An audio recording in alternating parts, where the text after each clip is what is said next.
He's like love, love, love, and music. La la la, love, love, love, love, and music. Hello, hello, hello, everyone. Thank you for tuning in. I am Jay Lee. This is Jay Lee's Corner.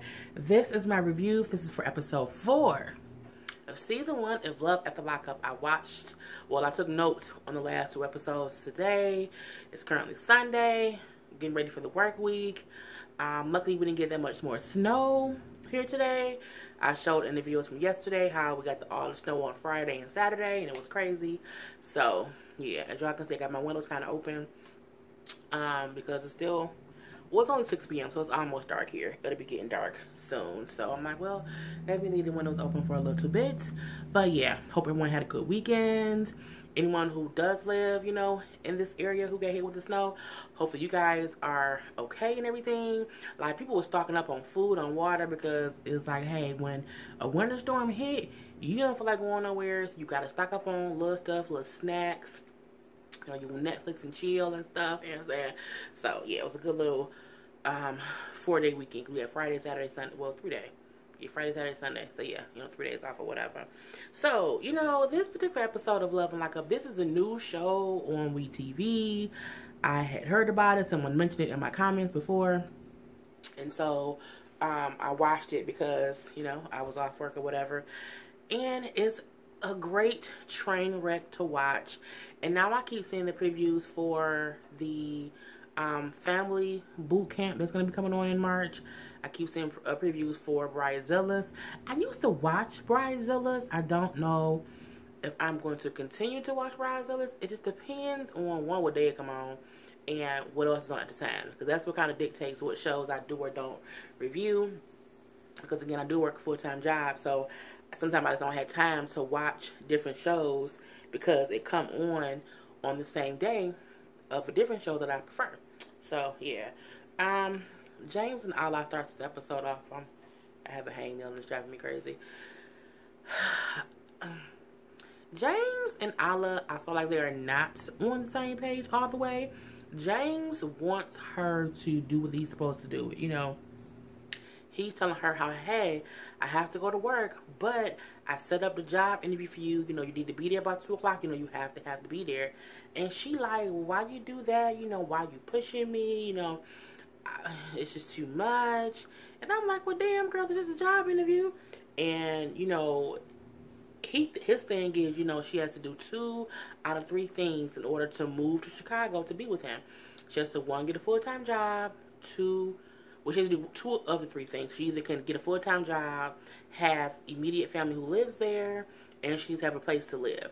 So, of course, she can live with him.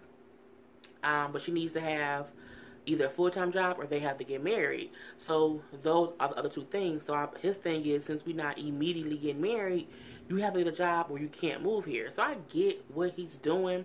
She just seems to not be with it. He like, you know, my priority is to get you here. You know, what's your priority?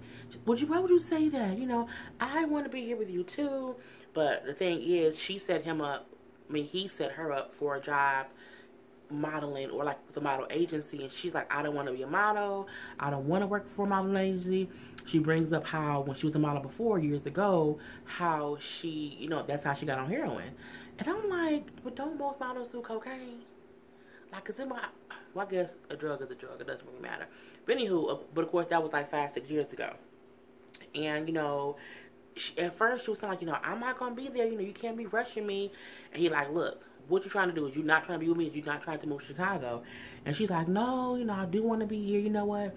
I'll go. I'm gonna do it for you. I'm gonna only do it for you. I'll go. I'm like, clearly her ass probably ain't gonna make it to the thing. But you know, she like, fine, I'll do it.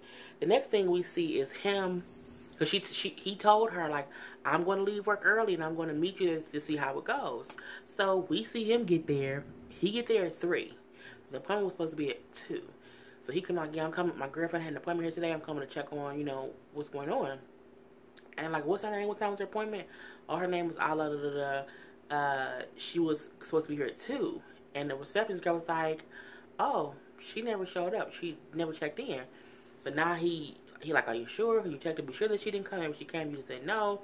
And then, you know, they have the like director person come out to talk to him who would have interviewed her or whatever.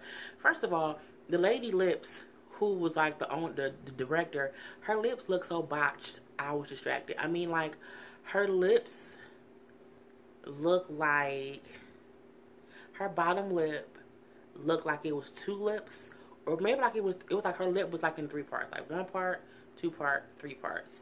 Clearly, she got some kind of Botox.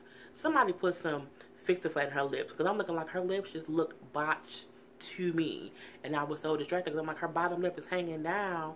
Like, does she think that's cute? Like, did she want to be the one on TV? I don't know. So, you know, he's talking to her, and he's like, yeah, you know, I set this appointment up for her, and she's like, well, yeah, okay, but tell me a little bit about her. He goes off into the, you know, she went to jail for some things, but she's out now, trying to get her life back on track. She had this big modeling contract before for like 6 figures, but she got caught up in some things. And, you know, in order for her to move here, she has to have a full-time job. And so, you know, I thought this would be good for her. And the lady was honest. She said, look, you know, does she want to do it? You know, it's good that you set it up, but what does she want to do? And she said, because basically we don't want to put anybody in our database who isn't reliable. Like, she didn't even come to her appointment today, so we wouldn't want to hire anybody who would make our business look bad, which is absolutely true. Because one thing is, when he asked them, you know, did she call and say she couldn't make it, and they said no. So it's one thing if you have an appointment, you don't show up, and you call and say, hey, had some car trouble, or whatever. You can say something happened, I can't make it, let me reschedule, I'm not going to make it. She didn't show up, nor did she call. So the lady was like, you know, she's not reliable, so I don't know if this is the right thing for her. And he says, you know, well, that's true. And then, you know, he gets out and he's like, well, hey, hopefully she'll walk in.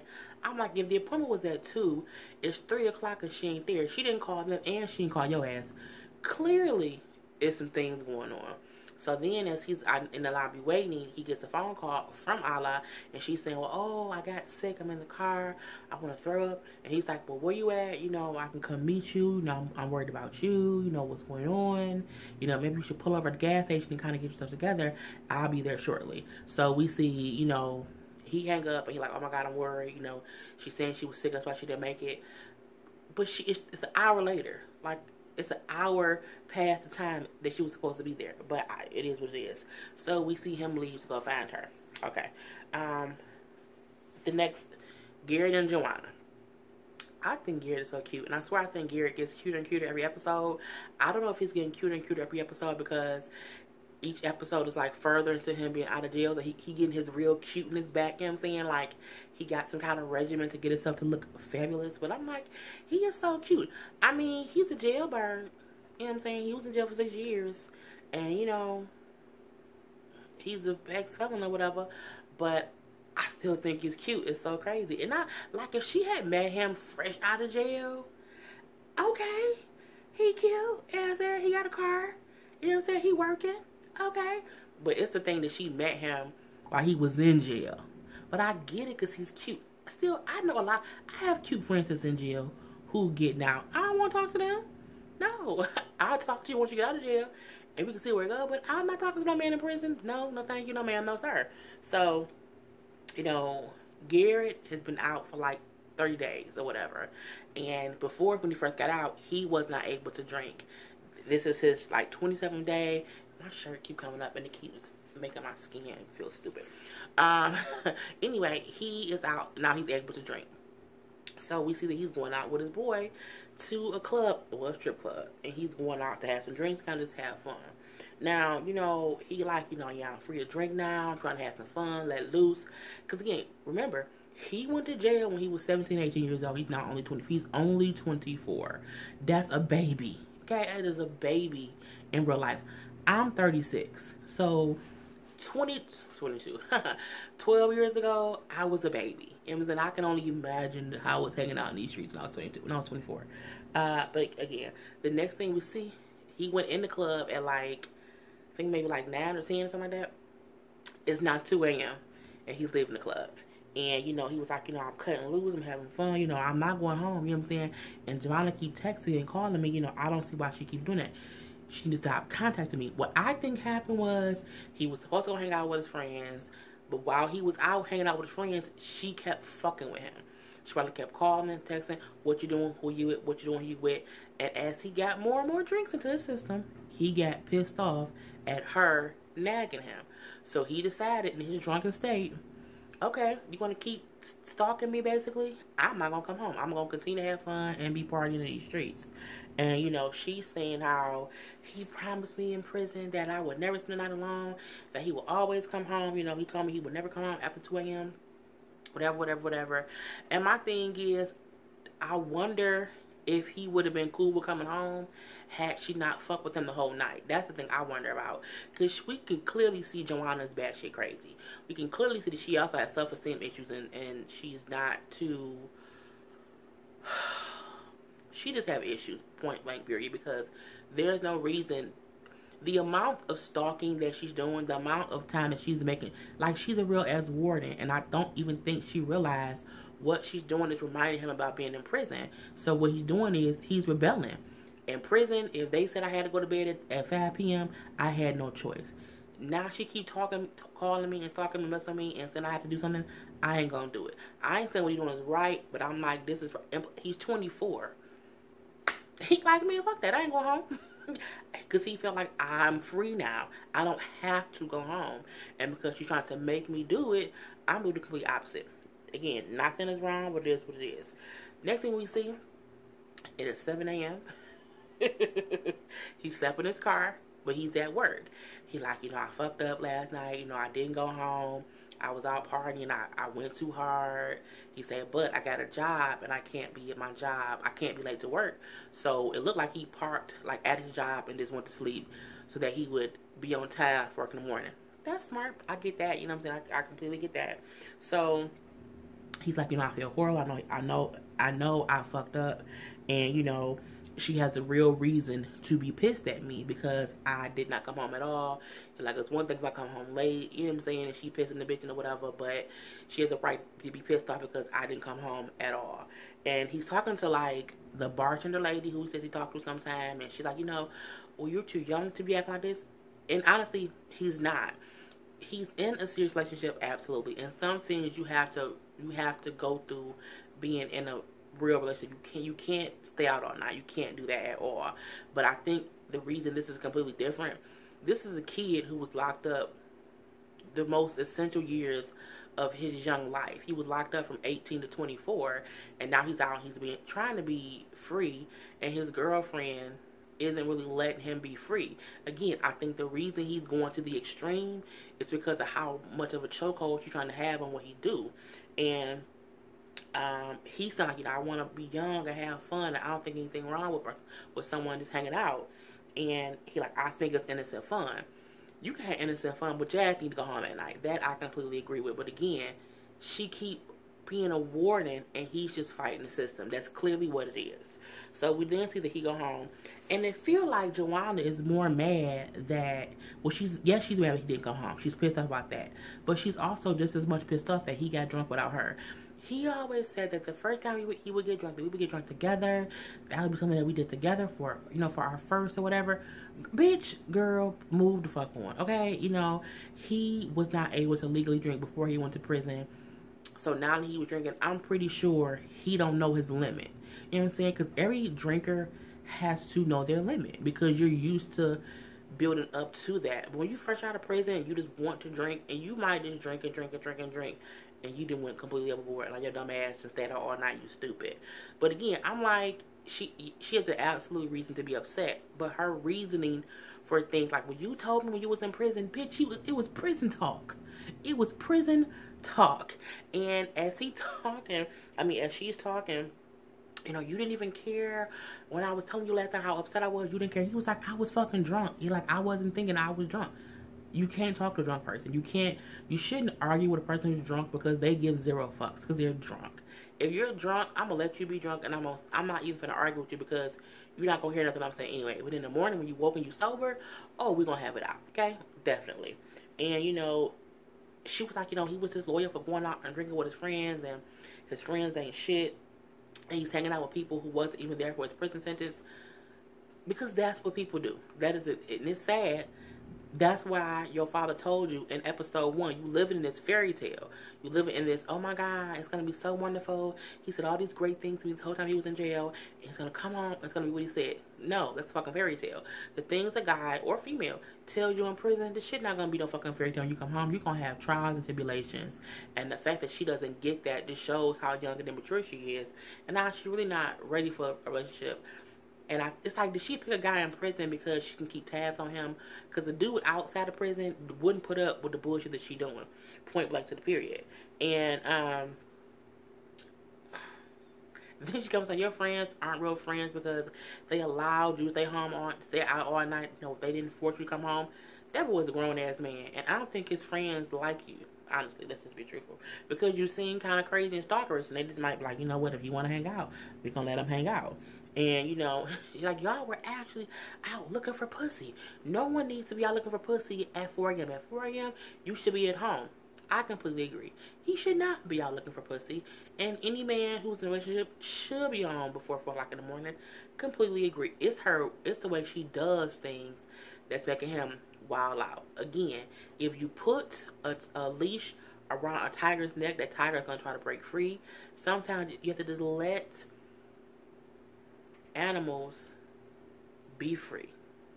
And he said, he's like, I feel like a caged animal, and I'm just trying to break free, and I don't know what to do about it. And he said, you know, I feel like I'm living like a caged animal, and I lived that way for 6 years, and I want to be free now. He just trying to live in some freedom, and she don't get that. And she doing stuff like when she complained the first episode about him coming, or maybe the second episode, about him coming home at 11 p.m. He like, all right, okay, that's all right. He kept pushing it because she not communicating in the right way to say you can't do A, B, and C. She's being like a warden, and he don't need a warden, he need a girlfriend. Especially one who understands he's been locked up for 6 years. Let me say, okay, look, you can go out and hang out with your friends, but you can't fuck no bitches, and you can't disrespect me. But let him have a little bit of fun and be firm in the little things that you want, but you can't nitpick at every single little thing. Oh my God, you need to be at home with me all the time. Like, every first you have, it should be with me. It's going to make him feel like he's still in jail. And that's sad, but we have to realize when a person's in jail, their mind is just so different. Like, they have a whole different mindset of how they live their life. And they have to work their way out of doing that, and you making him feel like he's still in prison and he don't like it. And, you know, she was like, you know what, you're gonna lose me. You know, I'm just not gonna put up with these things. And when she said you're gonna lose me, he laughed. And he said, you know, I laugh about stuff, I'm a jokester, you know, I do that, I crack jokes. She's like, yeah, that's why you went to jail for 6 years. I would have punched her in the throat. That's just me. But I'm a female. He can't hear it because he's a man. And I feel like she threatens to, you're going to lose me, you know, we're not going to be together. I don't know if we're going to have I think she says stuff like that because she feel like he don't have nowhere else to go. So if I tell him, if you keep doing A, B, and C, you're going to lose me. I'm going to put you out. He will then step in line. It's like, where else am I going to go? I got a car. She got us a house. She was with me for 6 years. I kind of have to get in line because if I don't, I'm going to get put out and I'm going to be basically homeless. He could possibly go stay with his family or whatever, but I don't know because we haven't seen them at all. So, but I think she's doing that to scare him straight, basically. But it's going to make him do some more dumb shit down the line. Angela and Tony. You know, Angela, I think, is 45. Tony's 32. He's been in jail for 3 years for possession of a gun, I think, and some drug charges or something like that. You know, Angela looks like she's had a, tough life, okay? She's not ugly, not at all. She reminds me of just, you know how when somebody say she lives in a trailer park, you're like, oh, okay, she looks like she lives in a trailer park. And she does too. And it doesn't mean that she's not a great person. Like, people who live in trailer parks are great people. But sometimes they have a certain look. Some of them have a certain look to them. And I don't know if that's just what they show on TV, because I don't know anyone who lives in a trailer park. But, yeah. So, Angela says her purpose in life is to love. And prisoners is who she chooses to share her love with. And I said, well, goddamn it, Angela. okay, you know, there's a lot of people who need loves. You know, I guess prisoners are not, you know, they shouldn't be void of love or whatever. But I'm like, she said it as if she does it with a lot of prisoners. I'm like, how many prisoners have you shared your love with in your 45 years of life? Like, how many, Angela? I just couldn't think about that. So, you know, she found him on the Pen Pal website, of course, as everyone else on this show has, sort of, kind of. And, you know, she's like, me and my sister sent them a photo of me, but it was photoshopped. They showed that picture of her, and the picture of her looked really cute. The real life Angela did not look like that picture. I mean, they made her look younger. They did not show the way her teeth look. She had her mouth closed. And it just made her look like she was maybe 20 years younger. I swear it did. And I'm like, I just wonder when he seen the, she said the picture got him hooked. But I wonder when he seen her in person, did he like get mad because clearly that wasn't her, well, that was her in the picture, but clearly the picture was photoshopped. She says how she sends him $200 a month because he has wants and needs and things he has to buy in prison. So she sends him the $200 a month. I'm like, what want? I never get what want and need as a person in prison has where they need $200 a month. Like, why do you keep buying new clothes? Why do you keep buying new shoes? Like, you're in prison. I mean, I can get it. They want you should in prison. You should have like 7 outfits. Okay, 7, because just keep washing them. You're not going anywhere, and you're gonna be seen by the same people. And girl, bye. I just can't think. You know. And she like, you know, they had been talking online for a year, but 3 months after they started talking is when he proposed to her without even seeing her in person. And I'm like, girl, you was crazy. And you know, she's like, I felt like we were meant to be. If you like it, I love it. I guess it is what it is. But it's weird because she really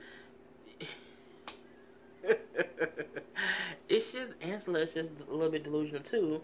And her friend is saying, she was talking to her friend at a bar, and her friend's like, I think she likes being in these dangerous situations, and that's what she enjoys. So that's why she continues dating inmates. I'm like, again, how many inmates have you dated, Angela? 4, 5, 10? Like, how many is it? So, you know, and I feel like she's just a horny cougar. Listen, she's a horny cougar. So now she can't wait to get a long time with him so they can do some things. She's just a little, you know, horny cougar. Then she says, like, you know, he always puts me as his number one. You know, he treats me so good. Girl, he is in prison. You don't know whether you his number one in real life because you're sending him money, and then he calls you because he has to talk to you because he needs money. No one should say that anyone in prison treats them as their number one because you have no idea what the fuck they're doing when they're not talking to you. You can be the first person they call out of the other 5 that they also call. That's in the. I just don't get the whole, he treat me so good. He can't treat you, no, all he can do is call you and talk nice. What the fuck? I mean, I just don't, girl, bye. You know, so, you know, he's getting out of jail or whatever. She's going to pick him up. She has to go to a train station, pick him up, and then he has to like go to a halfway house. So he asked me to get him some dress clothes because he wants to be ready for job interview. So I went and I bought him some dress clothes and some dress shoes. Okay, that's, you know, I get it. So she gets to the train station where he's supposed to be, where I guess they drop off all these prisoners.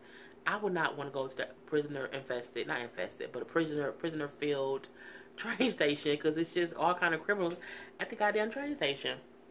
And she's waiting there. She sees other people, you know, get off the train, and it's other people from different prisons that's there who were dropped off into. But Scott, is his name Scott? Tony. I don't know where I got Scott from. But Tony is nowhere to be around. And she's like, yeah, he was in the hole for 3 weeks before, so I haven't talked to him. But he told me today was his out day, and he was getting, you know, out today to be put into the halfway house. So I don't know what's going on. You know, then she calls the prison. The prison can't give her any information, but his ass ain't getting out. Well, at least he ain't getting out today. And she doesn't know anything that's going on. So she's like, you know, I wonder if he's been lying to me, if he was just using me. I can't believe it. You know, it's just so crazy. And I'm like, girl, he probably was. But, you know, yeah. So that's what we see with them. Mary and Dominic. First of all, Mary's face still scares me because her face does not move. And it's clear that she is on, that she had some work done. Dominic is getting out today. You know, she was already aggravated because she thought the prison staff was mean and, you know, they wouldn't give her special directions. They told your ass to go in the parking lot and wait, and they would bring him to you once he's been released. That's all you need to do. Ain't no other things to do when you pick up somebody from prison. They always say you wait outside. You don't come in and sit and wait. You don't pick them up from the inside. They bring the damn prisoners outside. We all know that's how prisoners go.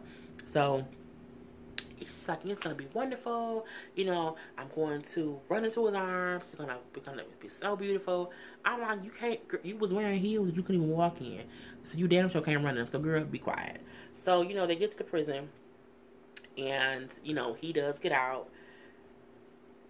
To me, when he you know, was dropped off or whatever, he did seem happy to be out, but at the same time, he also felt like, I'm not really out. Like he didn't look happy. He looks institutionalized. And like, I'm going from one thing to the other and it's just too much. Plus his camera, so how do I act? On my end, I felt like she was trying to have a whole beautiful reunion scene for the cameras. Not saying that she doesn't love him and care for him, but I felt like she wanted the show to be, oh my God, he came out and they were this beautiful, happy couple. And he's like, all right, I'm out. I love you. I miss you. He hugged her and kissed her. He said, all right, we have to go. And she was like, it was her, her mom, her dad, her stepdad. And they were like standing outside trying to have a scene of like, oh my God, you've been locked up so long. You're so happy to be out. You know, can you believe you're out now? And he was like, yeah, no, you know, it's kind of crazy. Okay, I need to get to the halfway house. And she's like, oh, okay. And they get in the car, and again, he's more like, he was quiet. He wasn't talking much. He really wasn't. And she's like, yeah, you know, it's just so, you know, it's just so crazy. We're in the car together. Like, we have been together in so long. And he's like, yeah, you know, it's kind of crazy. And then she's like, he says how he has to go to a halfway house. He has to be there for 6 months. And he was saying how he is happy to be out, how he never wants to go to prison again. And, you know, he said how even though the halfway house is not as bad as prison, he's still not free. And so I'm like, that's how he felt in the moment of getting out. Like, y'all happy I'm out, but I'm really not out. I'm going from prison to a halfway house, so I'm still, you know, in some way locked away. And, you know, she's upset because he's not, you know, basically talking about her and them getting married and, you know, being all into her. And he's talking about his prison, his halfway house probation and the rules and regulations he has to follow for the next 6 months. But my thing is, when you date someone in prison, that's a part of it. So when they get out, part of your job as their woman is to be aware of what rules they have to follow, because you want them to follow those rules so that you don't have to get them back locked up. I can say I know this thing because when I was young, early 20s, you know, the guy we were dating for like 2 years before, and then, well, no, like a year. Was it 2 years? Was it like a year or two before?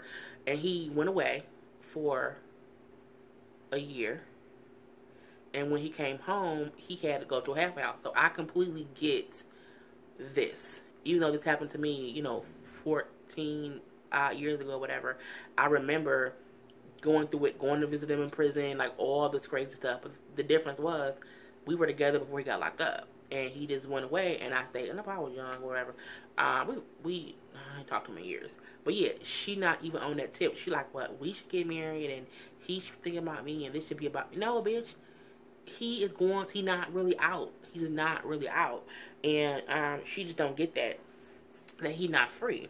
So he gets to the halfway house, and he's like, well, all right, love you, kiss her, and he walk in. And she's like, oh my God, he's just so standoffish, just so weird, you know.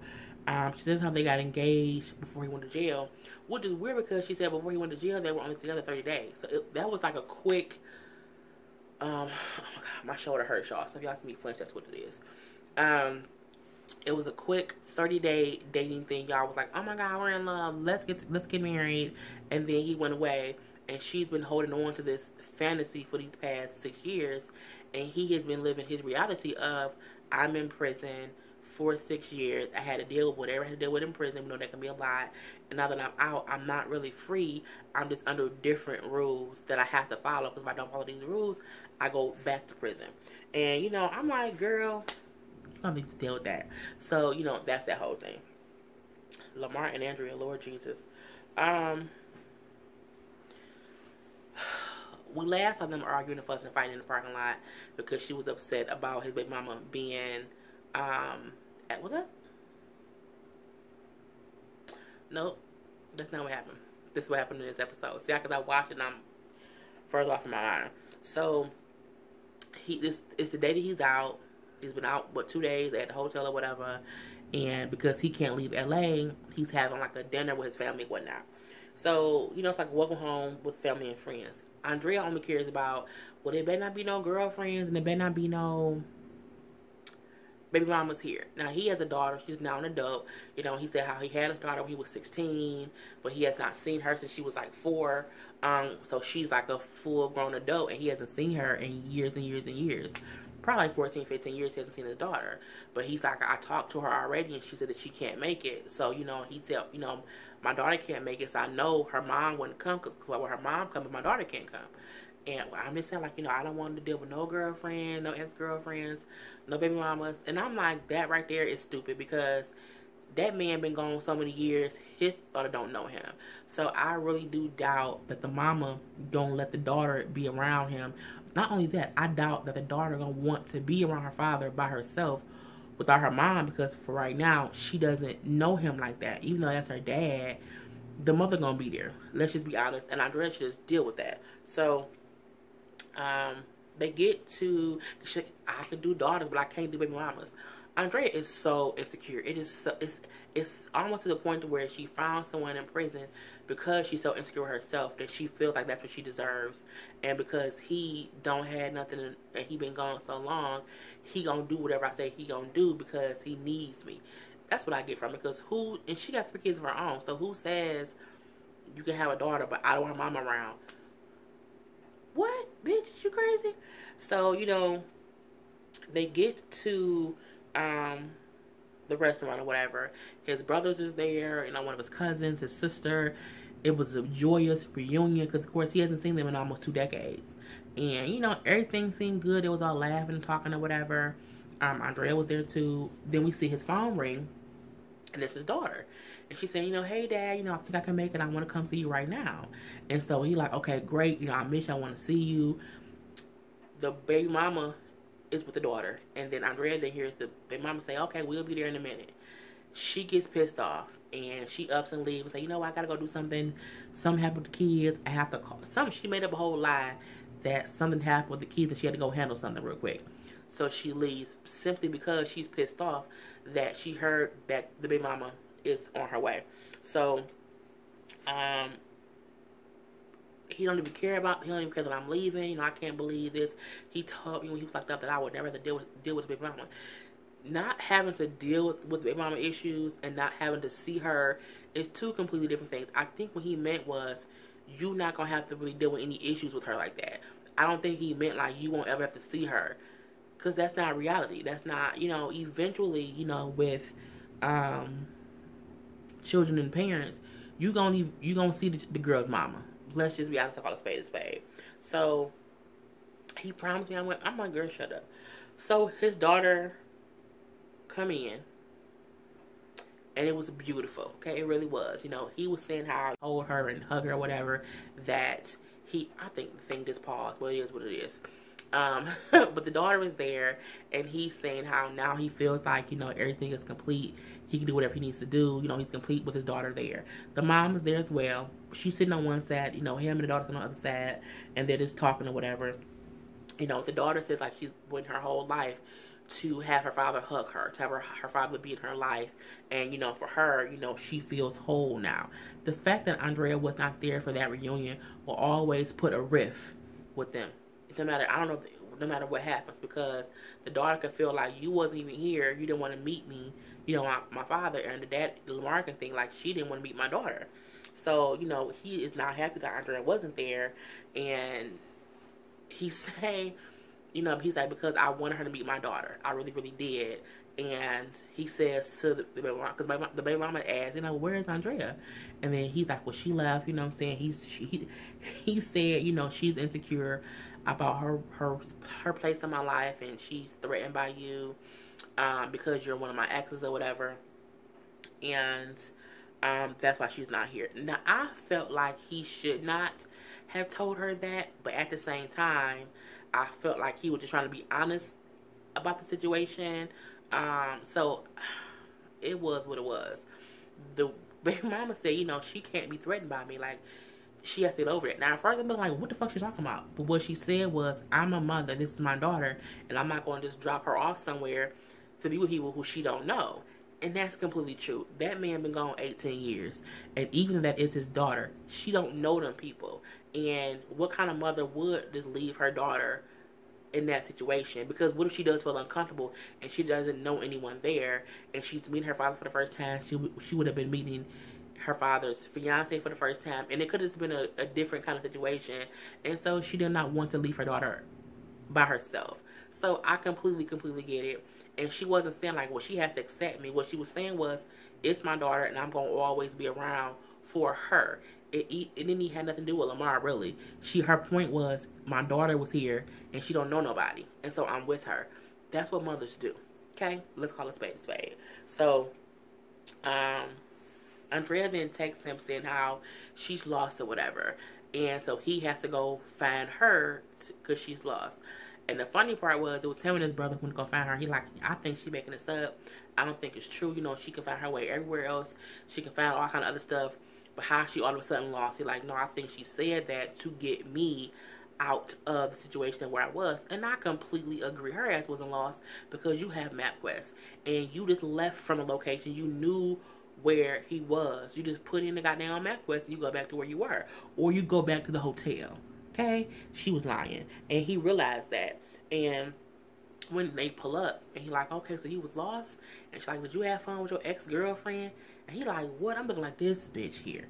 The fact with that's how she started off talking, what he said about how she was lying was absolutely true. Because my thing is, that man wasn't hanging out with his ex-girlfriend. That man was hanging out with his daughter. And the fact that you as a woman with 3 kids yourself can't understand that means you're not even ready to be with this man because you can't even fully accept his daughter. If you can't accept that man's the mother who isn't drama, it doesn't seem like she was trying to have any issues, how you already mad about somebody you don't know? How? You, to me, that means that you gonna be drama, not the baby mama, but whatever. And he like, you know, why you tripping about somebody I had sex with when I was 16? It was forever ago. That man is 40 now. He's 40 now. He ain't seen that lady in a year. Why are you tripping about that man? Girl, bye. And he like, you know, we all family. She ain't my family. She ain't my family. Oh, so that means that, you know, my kid's father is your family too? He said, well, yeah, because I would accept him as their father. I would have to be around. Well, he gonna start coming around more. He like, okay. Andrea is batshit crazy too. She is, man, look, you know, they arguing. Now, what I will say, he did get aggressive with her. When she kept on trying to leave, saying that she wasn't going to deal with this no more, I'm leaving. He did amp up. He did boss up. He was following her. At one point, he did shove her with his shoulder. He kind of like, you know, bumped into her. I don't think he was going to beat her up how she tried to make it be later on in the episode. I'm going to review in a minute. But I do see where he was being aggressive and he should not have. I think that being his first argument out of prison, he didn't handle that the right way. I think there's a way to talk to people, but I also wonder if she was saying things that we didn't see.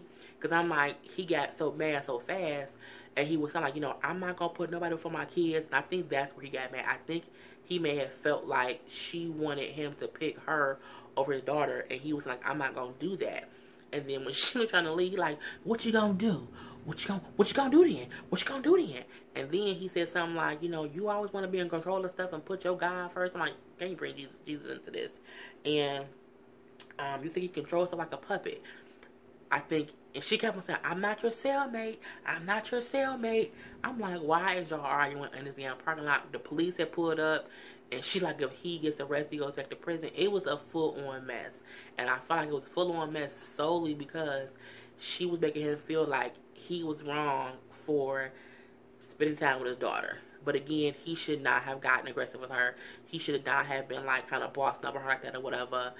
That I'm completely against, totally, fully, or whatever. No matter how bad she crazy, I think her act like that was probably stupid. So I did not mean for this review to be this long. I kept talking.